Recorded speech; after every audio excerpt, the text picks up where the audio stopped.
I had a constant stream of negativity where I was like, I'm a shitty mom, I'm a shitty wife, I'm a shitty employee, I'm a shitty this, whatever. But it was all because I was trying to live up to everyone else's standards versus just being me. Happy Wednesday, everybody. This is the Freedom Club podcast. I am your host, Curt Mercadante. And notice I didn't say hump day because I don't believe in that term. Because if you're truly living the freedom lifestyle, each and every day is as fulfilling as the next. So happy Wednesday. And because it is Wednesday, it's time for the Freedom Club interview. And I have a wonderful interview for you today. I interview Katie Wallace. She's founder of Hux Sustainables. Now, this interview with Katie took place at my Freedom Club local event in Plano, Texas, near Dallas last week. That was the first in a series of Freedom Club local events I'm going to be hosting in cities across the country each month for the rest of the year. It's going to culminate November 8th in my Freedom Club festival event. Sorry, I got a little tongue-tied. Here in Charleston, South Carolina, November 8th. Look for details on that. But at my Freedom Club local event in Dallas last week, I also had the pleasure of interviewing Cherry Garcia and Chris Russos. In the coming weeks here on the Freedom Club podcast, you will hear those interviews. But today's interview with Katie Wallace is great. She is living her dream. She founded Hux Sustainables. She's building it. She just launched a new podcast. So I think you'll really get a lot out of this interview. Now, it was taped live and the audio is not as great as I would have hoped, but I think it's great enough for you to get the gist, the flavor of the interview. So I hope you enjoyed this interview. Without further ado, here's my interview with Katie Wallace. Welcome to the Freedom Club podcast, where we strive to pull you out of your life of quiet desperation, out of your comfort zone of misery, and propel you into a life of freedom and fulfillment. And now, here's your host for this journey, international speaker and coach, and serial entrepreneur, Curt Mercadante. Katie was probably one of the first people I met on LinkedIn. She was doing videos, I was doing videos. We ended up in a pod, which probably 2 pods, 3 pods, 4 pods. I don't know. You're not supposed to talk about it, right? It's first real pods. Don't talk about pods. And now don't be in pods. You're in Len pods, which I got out of all pods. So Katie, I want to thank you for coming tonight. Thanks for having me. Katie, and I tell her this all the time, Katie is a total badass. But Katie is someone who escaped to a life of freedom as it meant for you. You built your own company and love what you want to talk about more of that. But the first question I ask everyone is, what does the word freedom mean to you? Holy crap. I should have known that this was coming because you literally just said it. Okay, so what freedom means to me. I think freedom for me is just the ability for me to be fully present, which also means that I am living true to myself, because if I'm not living true to myself, then I can't be fully present in situations because I'm thinking about all the messes that I've created. So I think that's what freedom means to me. Cool, awesome. So tell us about Hux Sustainables, your baby, your company, right? And you were not working at Hux Sustainables, probably not even when we first met. You had a separate company that was maybe a different name. I can't remember, but it's the same. Is it the same? Right, but I was like making $0.00. Okay, so. Got it. So tell us about Hux Sustainables. You have something called the Sustainability League. It's pretty cool. Tell us about it. Okay, so Hux Sustainables, and just now when I was telling you what freedom meant, I felt like Miss America. Like I was answering. Well, what freedom means to me, Curt? Okay. There's a talent competition later. Oh, great. Oh, me and Cherry are ready for that. So Hux Sustainables, essentially right now we're a consulting company and we work with companies to help them reduce their impact or have a greater impact socially. We've been doing a lot as far as, I'll just say, diverting waste, recycling, composting here, kind of basic stuff, but we can find more complex solutions. But we've been doing a lot of marketing, digital marketing for impact-driven companies as well, helping them tell their stories. Sustainable League is actually now a podcast, and you started Freedom League. We started at the same time, right, yeah. And I was like, man, he's gonna think I'm copying him, but I swear it was an original idea that I had that you had too. You totally were not copying me. Totally was not. I'm pretty sure my video came out the same way. So that's what it's a podcast, and we kind of just talk about different ways that people can reduce their impact and kind of making light of how the ominous future that everyone talks about and the world's going to burn. So we're trying to make light of that, although it is scary. So you started your own company, and even, I talk to people who are making 7 figures and they're afraid to make a jump anywhere. Not even their own company. They're afraid to do anything. They're playing defense all the time instead of going on offense in their lives. You are someone, you weren't making $1 million and you said, screw it, I'm going for it. Tell us that decision. What were you doing before? And what was the final impetus to say, screw this, I'm jumping ship? And I'm jumping in, not just jumping ship, but jumping into what you're doing now. Yeah. So I started Hux Sustainables in 2016, actually the end of 2016, and had a failed venture that I was able to walk away from and ended up going back to a corporate. And in the interview, I was like, I'm giving you a year. I will be here for a year because they really needed me. Like how much they paid me showed me how badly they needed me. And so I was like, I'm here for a year, but I'm going to work on my company because I already knew that I didn't want to be there.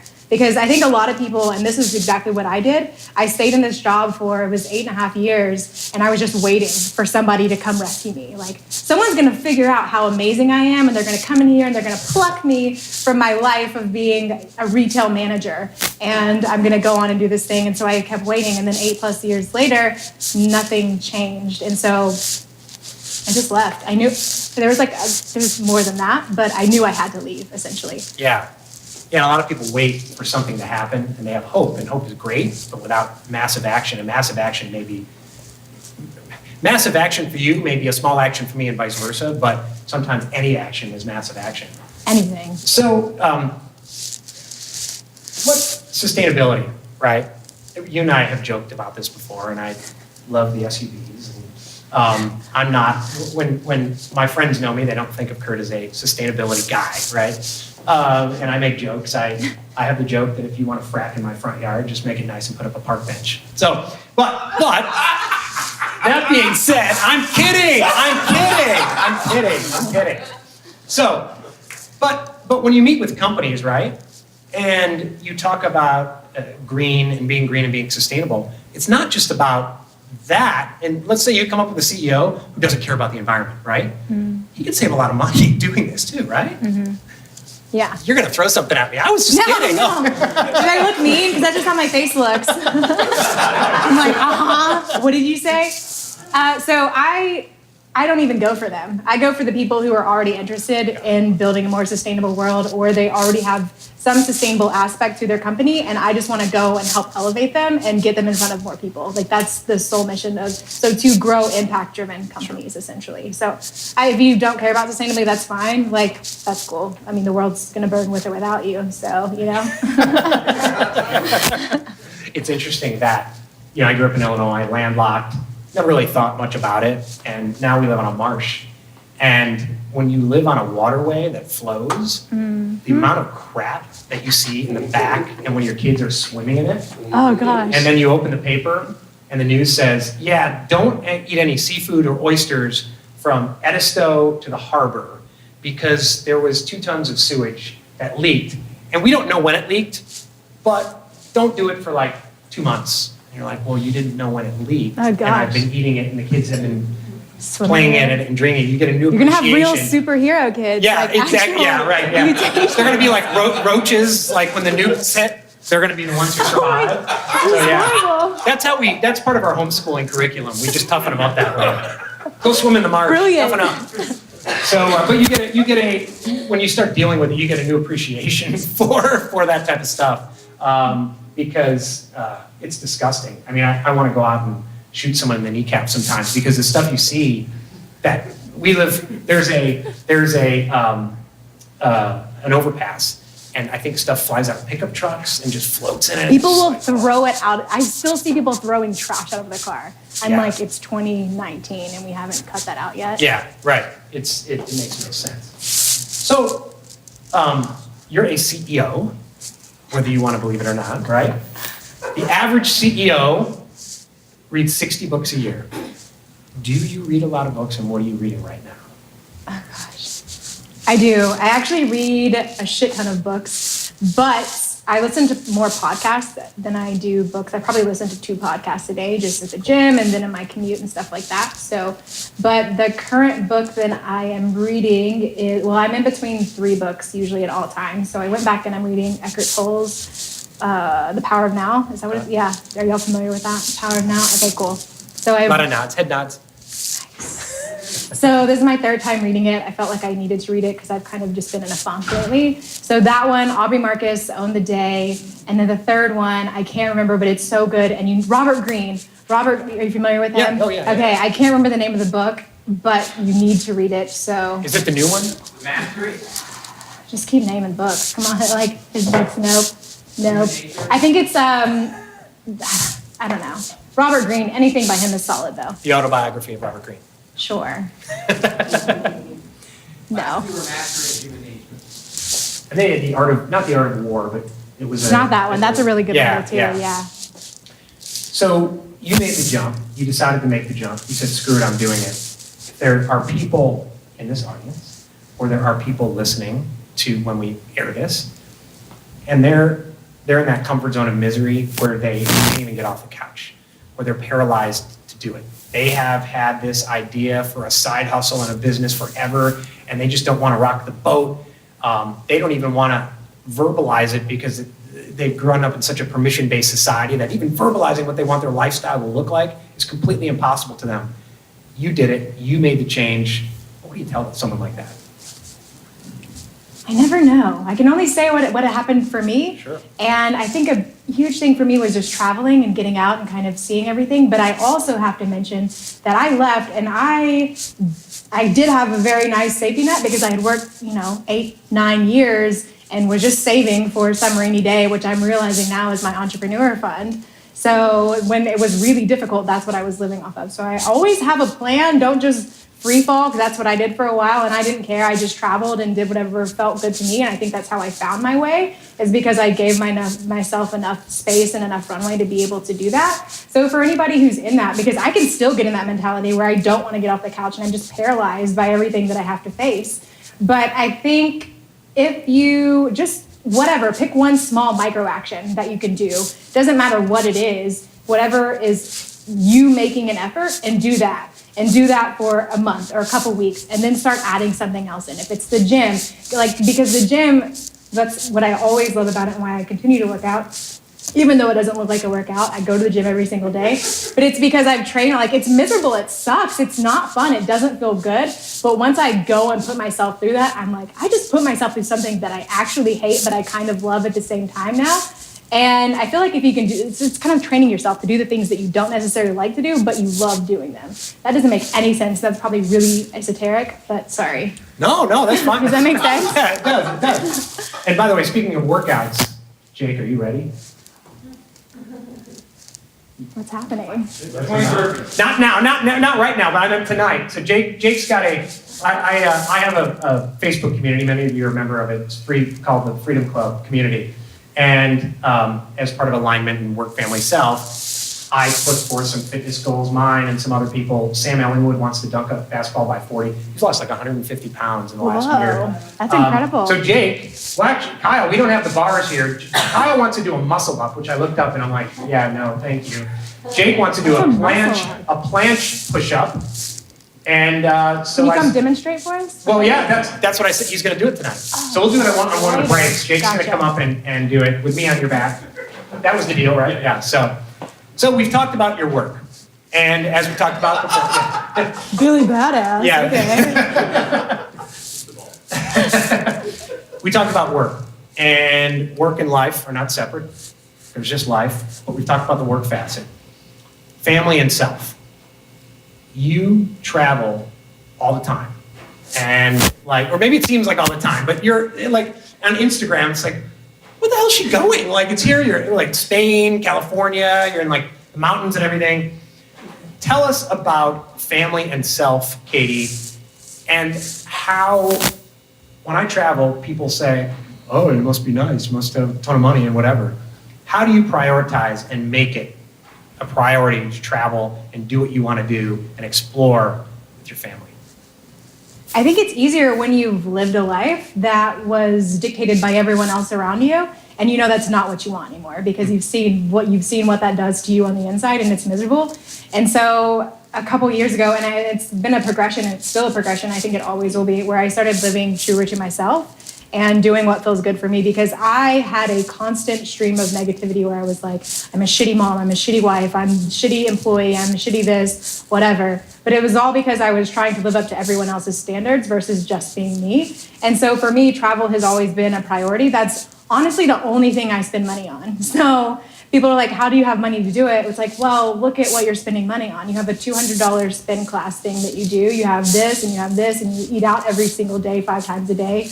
I don't do those things, and I use my money to travel. And it's really important for me to let Lily, my daughter, who's 6, travel, because that significantly shaped it gave me a more worldly view. And I think it helps keep you out of your head and keep you outside of yourself and keep you out here where the work is to be done. I mean, there's work to be done in here as well, but when you're kind of squirrely, it's better just to be out here helping other people. Got it. No, thank you for that. And I hear a lot of gratitude in what you're talking about. Gratitude probably produced from a lifestyle you used to have, and now you don't, and now you have some freedom. But a lot of people, I find, can use gratitude as an excuse not to want more. Well, I have it better than most people. And if you're in the United States, even if you're United States poor, you have it better than the great majority of the world. So a lot of people could use that as an excuse. A lot of people could say, well, I have it better. I'm just not going to want more. I'm just not going to go for more. How do you pair gratitude with a sense of achievement? I hate that mentality. The like, oh, well, just comparing anything to anybody else's life and kind of like feeling bad because you were born here as opposed to somewhere else. That seems really silly, especially when you could do something about it. You could build a business that you're able to help all these people that you're sitting around feeling sorry. Like, why can't you have success to help other people? And so I kind of had that same mindset when I would see somebody in like a really nice car, a Ferrari. I'd be like, oh, he's so flashy, so gross. We get it, you have money. But now I understand that like these people work really hard and that's how they have money. And so why shouldn't they have something to show for it, especially if they're doing, other good stuff out in the world? And it's probably like totally not what you asked, but No, it is. but just having that, like, I'm just gonna if that answers it, then we're done there. No, it totally answers it. 100%. Because there's people who, my wife and I have this discussion. Must be nice, must be lucky. I posted a video about the fact that I only work 12 hours a week and that I was at the beach, and the comments were, oh, you must have married into money, which I immediately went to my wife and said, were you hiding it? Or, you inherited your money, whatever it is, he's lying, et cetera, et cetera. And it's the scarcity mindset on display, where there's not enough to go around, and if he or she is successful, that means they've taken away my piece of the pie, and so I can't have that. And I find that people who talk about that trap themselves, and they set such low expectations for themselves and those around them but then they use gratitude as almost as an excuse. You should just be happy with what you have. And you put it well, it's not about the money. If someone wants to have a Ferrari, they can have a Ferrari, but you don't know, that person might also be changing the world in ways we don't even know. So your answer was totally on target. Yay. I got one, ding, ding, ding. I'm gonna pass this test. So Katie, whether people are listening or people are in the audience, although a lot of people here know you and know where to find you, they want to learn more about you, they want to learn more about Hux Sustainables. Where's the best place for them to go? The one-stop shop or the two-stop shop? LinkedIn. Find me on LinkedIn. Are you on LinkedIn? Sometimes. Yeah. I'm trying it out, seeing how it's going. Cool. Well, we'll link to your LinkedIn profile in the show notes, in the videos, whatever videos we do. I want to thank you so much for being here. Please, everyone, give Katie Wallace a round of applause. Thanks, Mom. Thanks, Dad.